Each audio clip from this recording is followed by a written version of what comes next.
Welcome back to the Philip DeFranco Show, your daily dive into the news. My name is Philip DeFranco, and we have a lot to talk about today, starting with this. Donald Trump is now deporting U.S. citizens, or at the very least, he is deporting their mothers and allegedly giving them no choice but to bring their kids with them, even if there are other family members in the U.S. willing and able to take the kids in. Right, and with that, the citizens in question, they're 2, 4, and 7 years old. And notably, one of them is reportedly suffering from a rare form of metastatic cancer, with lawyers claiming he's been sent away without medication or doctors being consulted despite ICE knowing about his condition. Also, one of the mothers, she is said to be pregnant, and she was allegedly deported without ensuring any continuity of prenatal care or medical oversight. Now, with all of that said, as of recording, the Trump administration hasn't really responded to those allegations, but it has, however, defended itself against the accusation of deporting U.S. citizens, with them saying that the women were unauthorized immigrants and claiming that they had taken their citizen children with them by choice. And this is, you had Secretary of State Marco Rubio, for example, telling Meet the Press this weekend. 3 U.S. citizens, ages 4, 7, and 2, were not deported. Their mothers, who are legally in this country, were deported. But one of the problems with that is that in all 3 cases, lawyers say that the women were arrested at routine check-ins, given almost no opportunity to speak with lawyers or their family members, and then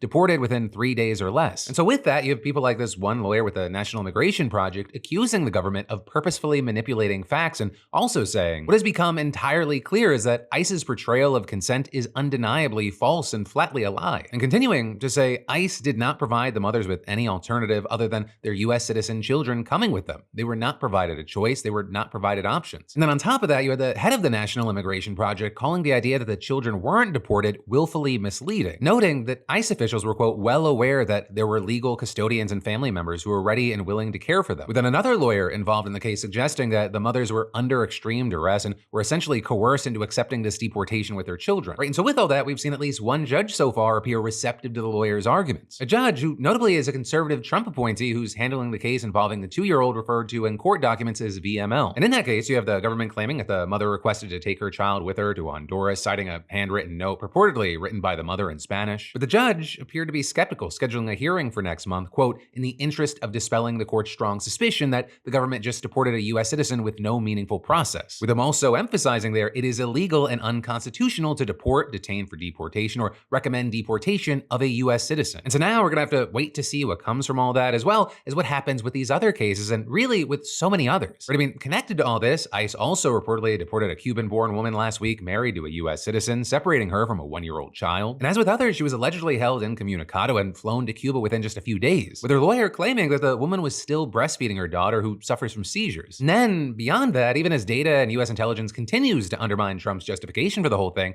the administration has just kept ramping up its mass deportation efforts. So seeing, for example, last week, nearly 800 immigrants being arrested as part of a 4-day operation in Florida. And then just this weekend, more than 300 law enforcement officers from at least 10 federal agencies raided an underground nightclub in Colorado, arresting more than 100 people authorities said were undocumented immigrants. With also another interesting aspect of this being, the push to get the numbers that Trump promised deported is reportedly not even close to being reached, despite the lack of due process, which in itself has become more and more alarming to many. U.S. citizens have been mistakenly detained, and in some instances, they've even received official paperwork telling them to leave the country. It's also now been revealed that Mahmoud Khalil, the pro-Palestinian activist and legal permanent resident, was detained without an arrest warrant last month. And then, of course, there's the case of Kilmar Abrego Garcia, who was sent to El Salvador despite a court order barring his removal, with there, of course, being bigger questions about the legality of the other deportations there as well. Which I will say, this is me shifting from the news to now my opinion. Going into this administration, I was expecting the worst. I was hoping for the best, but just the pure chaos of all this, the mishandling from the administration, it's been kind of wild to watch. Because with the 2024 election, one of the biggest winning issues for Trump was around illegal immigration. There was that and his economic promises. But since he's been president again, right, it's been over 3 months now when rubber has met the road and people have been seeing how things are being done. It's not popular. You've got new polls saying that 43% approve of his handling of the economy, with then only 31% supporting his handling of the deportation of Kilmar Abrego Garcia. With then Trump's response to the bad polling recently being him posting on Truth Social, these people should be investigated for election fraud, and add in the Fox News pollster while you're at it. With him calling the New York Times poll and the ABC Washington Post poll fake polls from fake news organizations. But for now, we're gonna have to wait to see how this continues to play out. I mean that in the real world, on the ground, deportations, what's happening in the courts,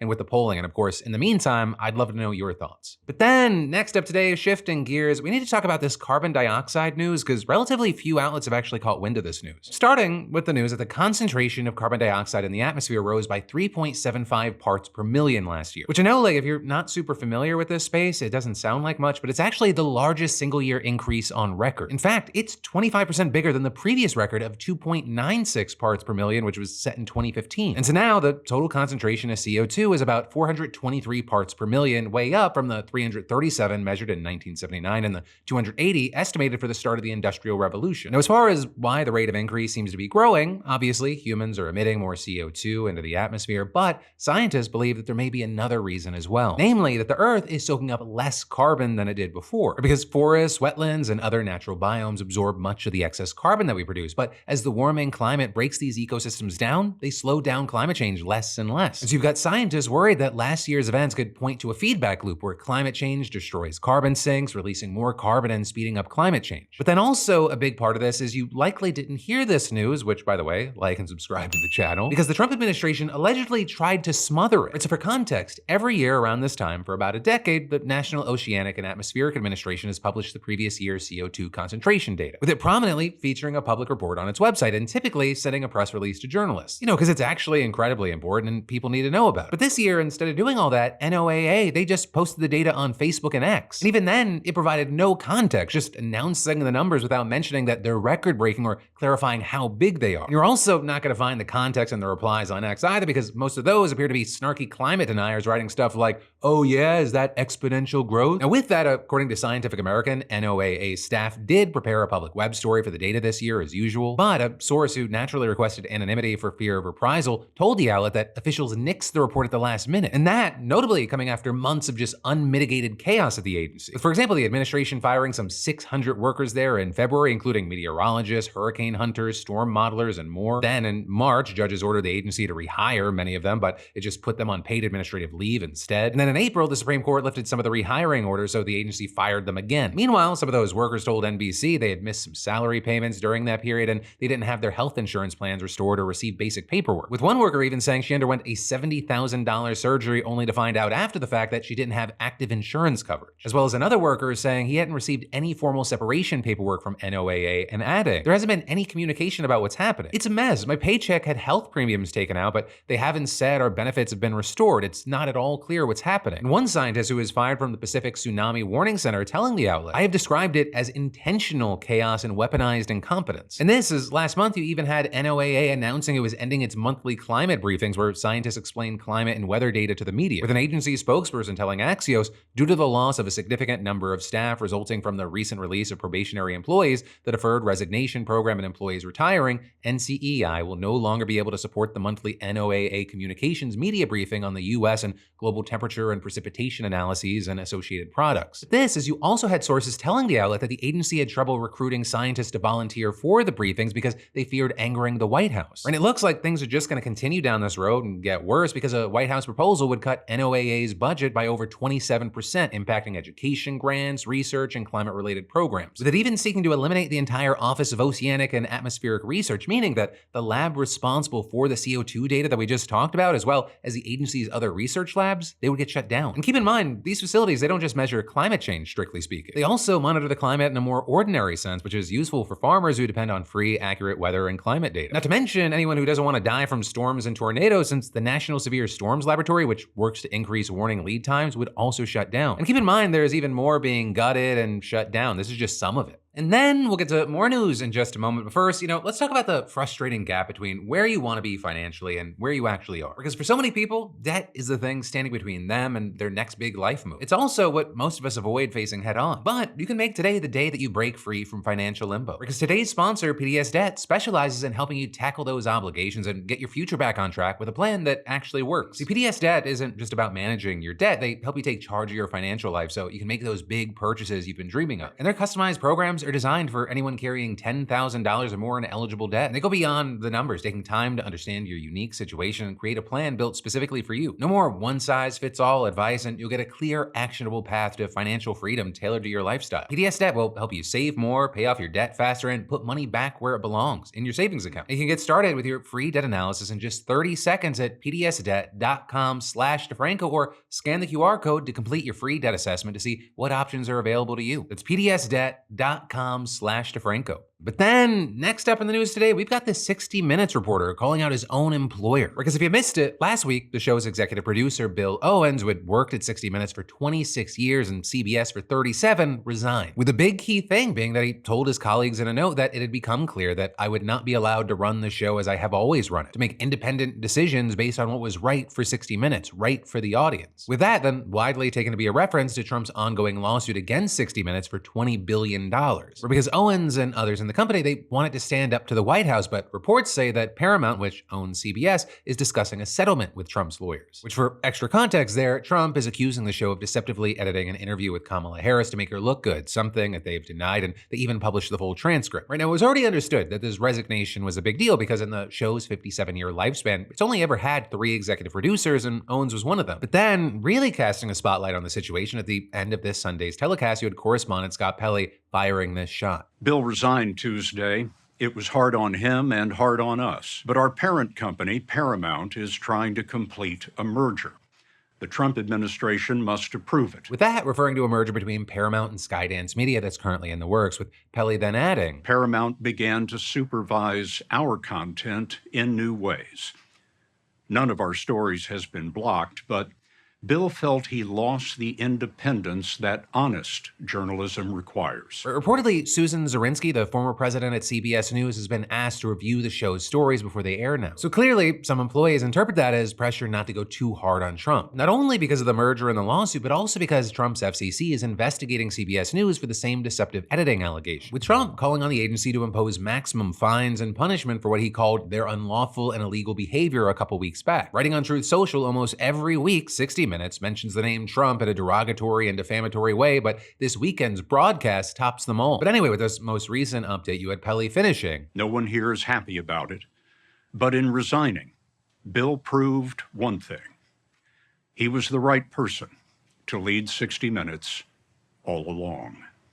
Then, next up today, we have to talk about the tragic news that at least 11 have been killed after an SUV plowed through a festival crowd in Vancouver. With this happening at around 8 p.m. Saturday night as a Filipino community festival was winding down, and in addition to the 11 who were killed, dozens were injured, with the authorities saying that some of those injuries were very serious, so the final death toll is likely going to rise. And while as of recording, the police have not released the name of the victims, officials say that the ages range from 5 to 65. Now, as far as what happened, you had one witness who was selling clothes at a booth telling reporters that he initially saw the SUV crawling through the crowd and just assumed that it had been let in to help a vendor pack up, but then the car started to speed up, with officials later saying that the SUV had entered through an enclosed area and then began plowing through the crowd before being apprehended by bystanders who called the police, with some of the witnesses saying that the driver had attempted to run away but was restrained by people in the crowd. And with this, you have prosecutors announcing they've charged a 30-year-old man with 8 counts of second-degree murder, though additional charges are expected. Now also, very notably here, police have not yet announced a motive, but authorities have said that they do not believe this was an act of terrorism. And with that, you had the interim chief of the Vancouver Police Department saying that the driver has a significant history of interactions with police and healthcare professionals related to mental health, and adding, there are many unanswered questions about why this horrific crime happened, the motive of the person who did it, and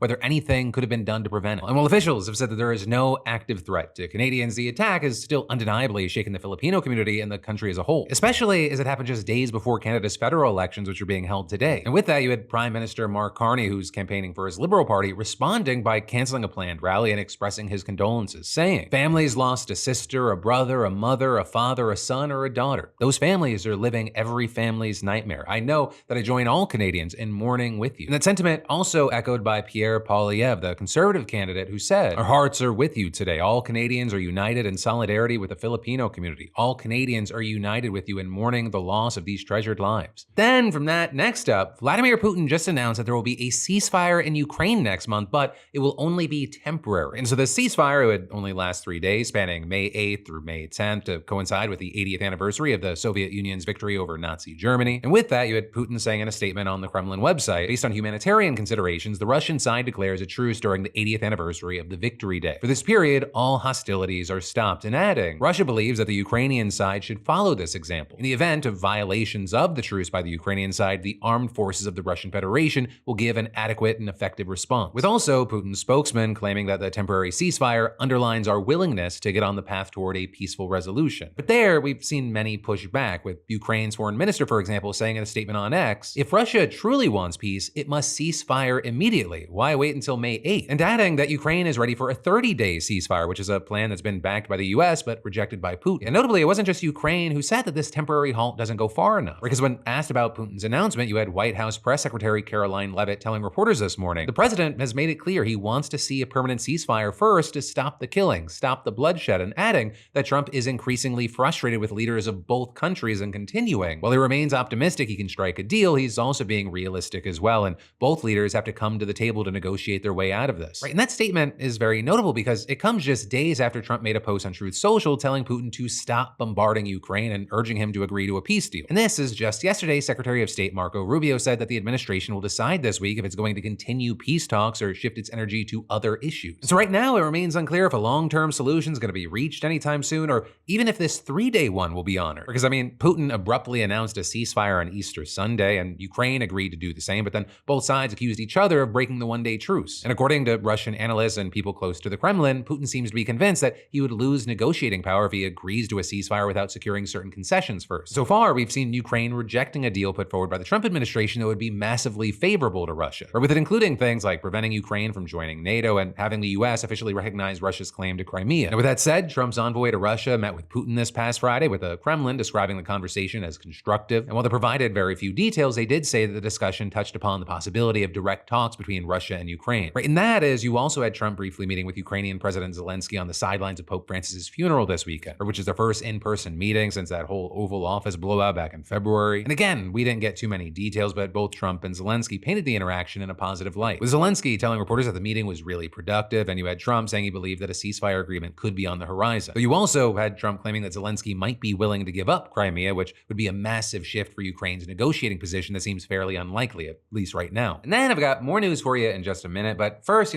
back in the day, your dog eats better than you. It meant scoring some tasty table scraps. But these days, we know better. Treating dogs with table scraps, it isn't doing any favors for our furry friends or ourselves. And we all want a healthy pet, and diet is pretty much the one thing we can actually control. There are a lot of different pet foods out there, but today's sponsor, Sundays, was created by an actual vet who got tired of the processed garbage most dogs were eating. And the genius part? It's air-dried like beef jerky, which means easy storage and zero fridge space needed. But they knew that pet parents want something convenient, but actually nutritious, because who has the time to become a full-time dog chef? And as someone who's been there, watching dogs slow down with age and changing metabolism, I'm telling you, it matters. We're talking real meat, organs, and superfoods, zero artificial junk. And truly, home delivery dog food, it is a life hack you didn't know you needed. So if you're ready to upgrade your dog's diet, head to sundaysfordogs.com/Phil and grab 50% off your first order. It's sundaysfordogs.com/Phil, and trust me, your dog will be doing a happy dance. But then, next up, we've got the international news that a U.S. airstrike has killed at least 68 African migrants in Yemen, according to a Houthi-run television station, which further reported that another 47 migrants were injured. Though this is, the casualty reports haven't yet been verified by other sources. Though notably, you have the TV channel sharing video footage showing first responders recovering the bodies of at least a dozen men buried in the rubble of a destroyed building, with the building presumed to be a detention facility in which these migrants were reportedly being held. Or because actually, despite the devastation caused by more than a decade of conflict in Yemen, migrants keep arriving in the country. And this is most planned to cross into neighboring Saudi Arabia to find work. With, for example, in 2024, more than 60,000 migrants reportedly arriving to the country, most of them from Ethiopia and Somalia. And now, while there aren't any official stats, thousands are thought to be held in detention centers like the one that was just destroyed. With you seeing rights groups reporting that detainees experience grim conditions, including overcrowding, abuse, and poor sanitation. But with that said, right, as far as the facility hit by a U.S. airstrike, so far there's been no immediate response by the Pentagon, but notably, just a few hours before the strike, you had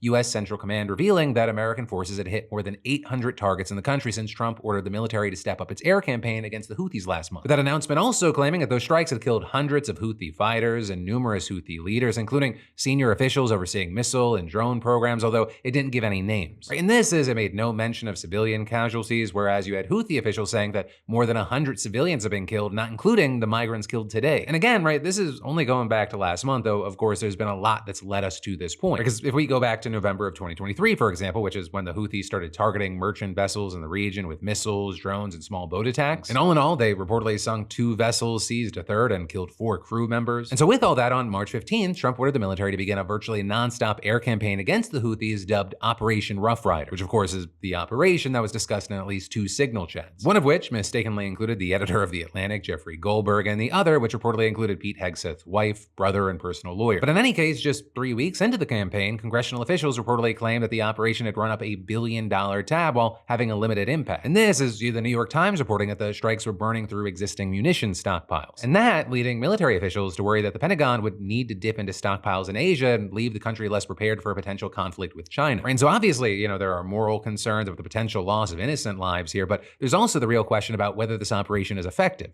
But then from that, shift into a very different kind of news. I'd like you to meet Valerie, because she just beat the odds and survived for nearly 1.5 years in the Australian wilderness completely alone. Because you see, back in November of 2023, Georgia Gardner and her boyfriend, Joshua Fishlock, took Georgia's 8-pound miniature dachshund Valerie with them on a family camping trip to Kangaroo Island. Right, and Valerie was a gift to Georgia from her family and had spent most of her little dog life being pampered and treated like a princess. So when she got loose and went missing during their camping trip, Georgia was distraught. Them searching and searching for days, but Valerie just didn't turn up, with Georgia saying, "We were so upset and we felt a lot of guilt as well." Now, in the first few days after going missing, Valerie was spotted by other campers, but she ended up getting spooked and ran off into the bushland. But then just weeks and months going by and there's just no sign of her. But then roughly 8 months later, rescuers caught word that some locals had spotted a wandering miniature dachshund with a pink collar, which left the Kangaloo Wildlife Rescue directors stunned because, miniature dachshunds aren't exactly known for their survival instincts. With one of the directors even saying, of all dogs, that would be the last one I would say would survive out there, but they do have a really good sense of smell. That's probably helped her in terms of finding food. Catching sight of her and bringing her home, those are 2 different battles, and life in the wild for months on end made Valerie wary. So as people tried to rescue her, she would run off at the side of them or their vehicles. And she ended up evading any rescue attempts for months longer, with Kangaloo Wildlife Rescue calling her the dachshund version of Bigfoot. And all of this as she survived a harsh winter, a dry summer, and the threat of predators like eagles. Not to mention that there are 2 different kinds of venomous snakes on Kangaroo Island. But as more and more sightings and blurry photos of Valerie rolled in and her story spread, hope rose for her rescue. With the rescue effort homing in on Valerie near the spot where she went missing, and they set up a trap with food, Georgia's clothes, some of her old toys, and her bed from home. Though even from there, it took a bit to catch Valerie, because while she did make an appearance at the cage, her visits were irregular and new sightings were rare. With one of the directors of the Kangaloo Wildlife Rescue saying, "We knew we only had pretty much one shot and we wanted to return her to her beautiful owners the best way possible and not cause her any more trauma or stress." And so finally, after 529 days in the Australian wilderness, Valerie was caught, and the rescue posted news of her capture along with trail cam footage showing her chowing down and winking at the camera. And when the trap closed on her, the rescue said that they took it in stride, and after initially running around and trying to escape, she just curled up and took a nap. But then the rescue director wearing one of Georgia's shirts and sitting with Valerie until she became comfortable and calm enough to curl up in her lap. The culmination of rescue volunteers reportedly spending more than 1,000 hours and traveling about 3,100 miles trying to catch this dog. And so now in just a few days, Georgia and Josh will be picking her up, and she can begin her transition back to the life of a pampered house pet. With Georgia saying, for anyone who's ever lost a pet, your feelings are valid and never give up hope. Sometimes good things happen to good people. With all that said, for her epic tale of survival as well as just people trying to do the right thing, I gotta say, Valerie and the people at the rescue, you are absolutely our BAMFs of the day. But that, my friends, is the end of your Monday evening, Tuesday morning dive into the news. And of course, I'll see you again soon, because I got a brand new show for you every Monday, Tuesday, Wednesday, and Thursday at 6 p.m. Eastern, 3 p.m. Pacific. Thank you for watching. I love yo faces, and I'll see you right back here tomorrow.